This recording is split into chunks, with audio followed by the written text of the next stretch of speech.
Thank you very much, Mr. Chairman. Congratulations to the nominees. Nice to see you.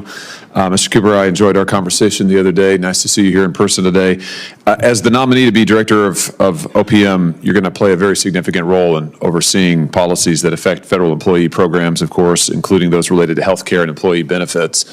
And I just want to get your sense, your views about pro-life policies and how they may influence your approach in this role, because it's going to be very important to what you do. Are you familiar with the Smith Amendment? Does that ring a bell? I'm familiar vaguely, but not with specifics. Okay, well let me, that's fine. Let me just give you a little refresher. The Smith Amendment is a longstanding pro-life provision of law since 1982 that prohibits financial services and government appropriations from being used, and here I'll just quote the statute, for an abortion or the administrative expenses in connection with any health plan under the Federal Employees Health Benefits Program, which provides any benefits or coverage for abortions, except for in cases of rape, incest, and life of the mother. That absolutely includes OPM, and it's significant because prior to the Smith Amendment's enactment, OPM administered plans, these are federal health benefit plans, funded approximately 17,000 abortions nationwide yearly. This is with taxpayer money, I want to emphasize. Senator Josh Hawley didn't hold back. From grilling OPM nominee Rob Shriver on pro-life commitments to demanding a return to core government functions stripped of radical ideology, this hearing revealed the sharp divide between tradition and transformation in America's bureaucracy. And what you're about to hear could affect every single taxpayer in the country. Costing the taxpayers almost $10 million a year. Now, that was 40 years ago.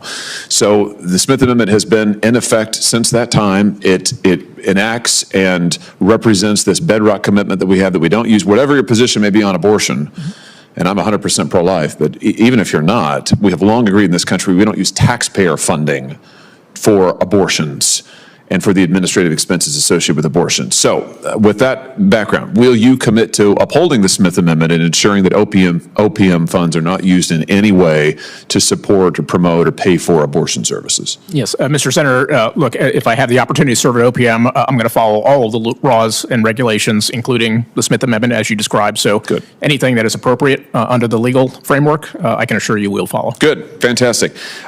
Your predecessor in this role used her post to promote with a vengeance, if I might say, critical race theory, intersectionality, DEI. I mean, let me just hit a few of the highlights. This is Kiran Ahuja.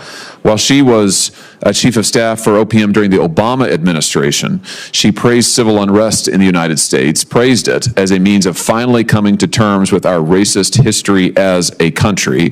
While she was OPM director, she published the government-wide strategic plan to advance DEI and accessibility, diversity, equity, inclusion, and accessibility in the federal workforce. She created the Chief Diversity Officers Network Council. She issued guidance on gender identity, directing agencies to set internal policies and procedures on how to handle transitions, gender transitions that is, and how to support transitioning employees. That's a quote.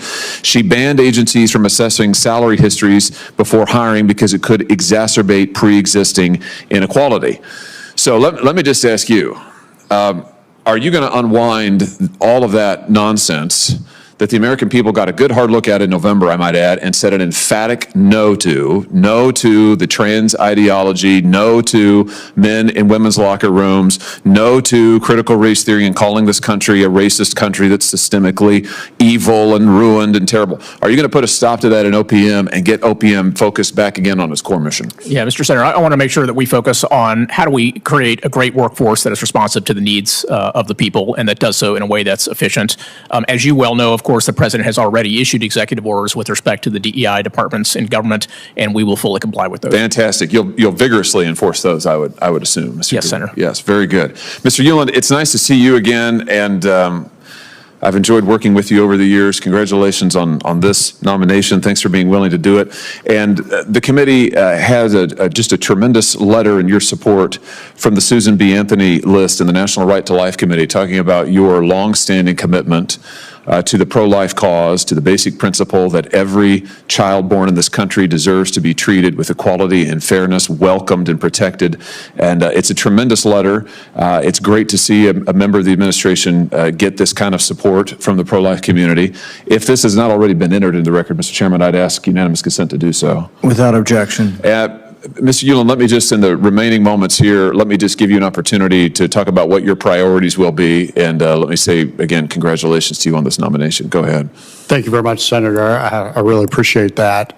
Very quickly, obviously, to serve with honor and dignity and effectuate the president's agenda.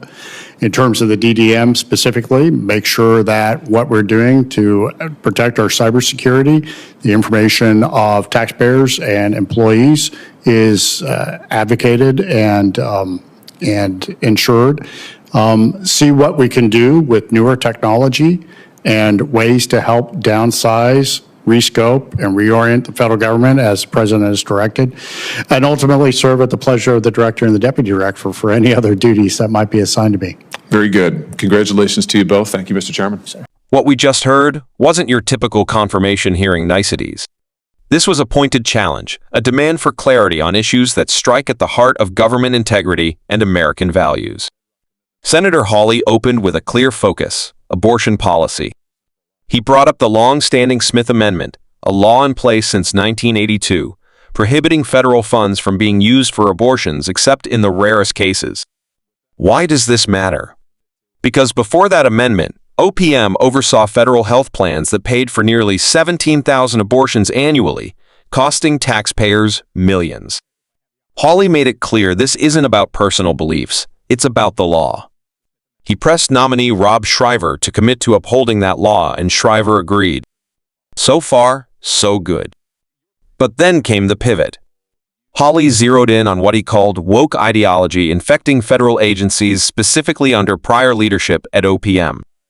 He listed a series of policies pushed under former director Kiran Ahuja: critical race theory, gender transition guidance in federal workplaces, banning salary history inquiries, and creating government-wide DEI councils. To Hawley, these were not just misguided, they were ideological overreach. His question was sharp and simple. Will Rob Shriver put a stop to all that and get OPM back to focusing on its core mission? Shriver's response was cautious. He promised to follow the law and the president's executive orders, signaling compliance but stopping short of direct criticism of past policies. In other words, don't expect a full reversal, at least not yet. Then came praise for another nominee, Lauren Yeager, with Senator Hawley applauding his strong pro-life record and support from groups like Susan B. Anthony List and National Right to Life. This wasn't just a routine thank you, it was a signal to the public: these appointments matter. Because these roles, while bureaucratic on the surface, shape the real-world experiences of millions of federal workers, taxpayers, and families. They decide what's covered under your insurance, what kind of ideology is promoted in the workplace, what kind of accountability is enforced. So now we ask, do you want federal agencies focused on performance and efficiency or cultural engineering? Should pro-life protections stay firmly in place or be quietly pushed aside? Your voice matters. Drop your thoughts in the comments, we're listening. And if you're here for honest breakdowns and real accountability, don't forget to hit like and subscribe. We'll keep bringing the facts to light because the future of public policy starts with knowing what's really happening behind the scenes.